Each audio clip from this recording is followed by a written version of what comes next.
Dua unit mobil yang sedang diparkir di dalam garase milik warga di Banjar Abiantuwung Klot, Desa Abiantuwung, Kecamatan Kediri terbakar Jumat 24 September pagi. Belum diketahui penyebab pasti dari kebakaran yang juga menghanguskan bangunan garasi tersebut.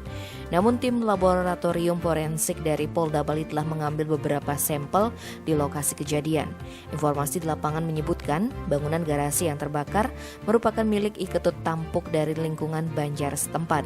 Sedangkan dua mobil di dalam garasi yang terbakar milik dua orang berbeda.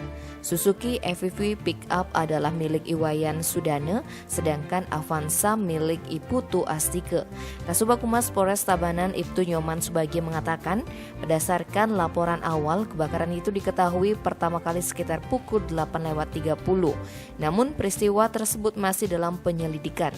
Sementara itu, tim Lafor yang melakukan identifikasi di lokasi kejadian mengambil pakan babi dalam bentuk dedak sebagai sampel untuk kepentingan penyelidikan. Tim Bali Express melaporkan.